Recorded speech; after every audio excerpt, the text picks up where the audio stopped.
Salut, j'espère que tu vas bien. Aujourd'hui, PrépaMaker te propose d'apprendre à calculer une activité à un temps T. On va regarder comment on calcule les activités à travers un exemple, une annale de l'Université de Paris-Cité, une annale de 2023, session 1, question 6 en particulier. On te parle d'un générateur de radionucléides qui contient du chlorure de germanium. On te donne quelque part, on te donne sa masse molaire au chlorure de germanium ainsi que sa période en jour. T'oublies pas que quand on te dit germanium 68, ça veut dire que la masse molaire du germanium, on va considérer que c'est 68 grammes par mol. Important. Période de 271 jours. N'oublie pas que si par exemple tu dois calculer une masse de source radioactive, une masse de radionucléides, t'oublies pas que tu vas utiliser des activités et il faudra que tu mettes les périodes en secondes. Donc, souviens-toi que dans une journée, en un jour, ben, tu as 24 heures et ça fait 86 400 secondes. Ça peut déjà être une petite astuce pour ne pas trop rater ou plutôt pour réussir les QCM sur le calcul des activités radioactives. Donc, la formule qui va bien, tu la connais, tu l'as déjà vue en terminale, c'est l'activité au temps t. À un temps t, tu sais, c'est l'activité à un temps initial, exponentielle moins lambda t. Donc, lambda, c'est ce qu'on appelle la constante radioactive. Constante radioactive. Bon, c'est important que tu saches que son unité, eh ben, un temps moins un, hein. Tu regardes que dans l'exponentielle, ici, il ne faut pas qu'il y ait d'unité. Donc, forcément, lambda fois t, il faut que ce soit sans dimension. Donc, t étant en secondes, en jours, en années, en heures, bah, il faut que lambda soit en seconde moins un, en année moins un, en jour moins un. Hein, ne l'oublie pas, donc je te le mets quand même. C'est seconde moins un, jour moins un, et ainsi de suite, en moins un. Donc, tu as ça, tu as une super relation à connaître entre lambda, la constante radioactive, qui est la probabilité de désintégration de noyaux par unité de temps, et la période radioactive. Tu sais que la période, c'est le temps nécessaire pour que la moitié des noyaux d'une source radioactive soit éliminée, ou que ce soit désintégré. Donc, T, tu sais que c'est ln de 2, ce que tu peux connaître, ce qui fait 0,693 sur lambda. Tu as bien 1 sur lambda, donc la période, c'est bien une unité de temps et non pas un temps moins un comme pour lambda. Alors ensuite, souvent chez toi UPC, tu vas pas utiliser cette formule avec l'exponentielle.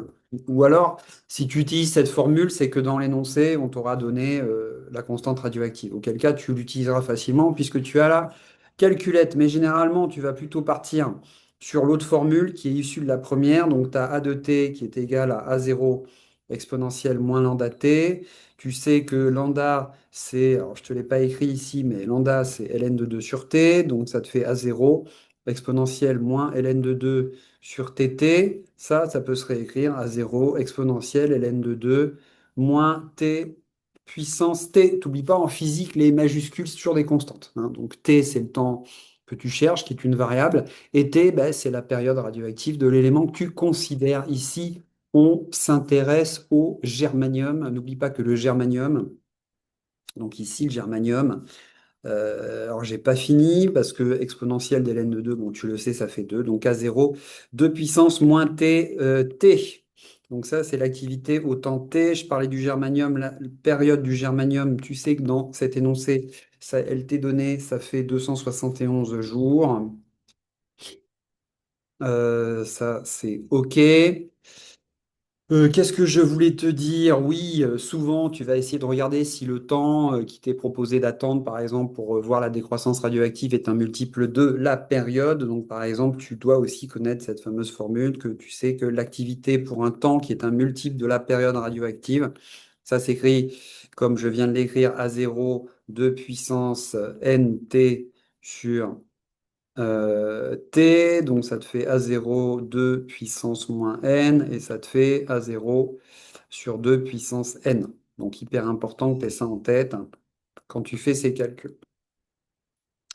Bon, ici, on te demande de calculer un temps, le temps au bout duquel, en gros, alors je te lis le texte, un générateur donc de radionucléides qui contient du chlorure de germanium, germanium 68, bon ça on l'avait dit, qui se désintègre en gallium, qui est donc son nucléide fils. À la livraison, le générateur contient une activité en germanium de 1,5 gigabecquerel. Ce générateur ne peut pas être utilisé si l'activité est en dessous de 0,6 gigabecquerel. Donc, l'activité minimale, Amine, c'est 0,6 gigabecquerel. En gros, tu veux savoir au bout de combien de temps, en partant d'1,5 gigabecquerel en germanium, eh ben, tu te retrouves à 0,6 gigabecquerel en germanium et tu peux plus utiliser ton dispositif. Donc, bah, tout simplement, tu vas écrire que l'activité au temps t que tu cherches, c'est l'activité initiale qui ici vaut 1,5 gigabecquerel de puissance moins t, ce temps que tu cherches, sur la période du germanium. Bon, toi, tu veux extraire de l'équation t, tu vois que c'est en deux puissances, bah, il va falloir que tu fasses une transformation logarithmique. Donc, tu vas écrire ln de AT, c'est égal ln de A0 de puissance moins T sur T du germanium. Ça va s'écrire ln de AT qui est égal à ln de A0 plus ln de 2 puissance moins T sur GE. Tu sais que la puissance, tu peux la descendre. Ça te fait donc ln de AT qui est égal à ln de A0 moins T sur T GE ln de 2. Donc toi, te rappelle, tu veux calculer ça. Donc on fait passer ça. Ça va faire ln de AT moins ln de A0 qui est égal à moins T sur TGE ln de 2.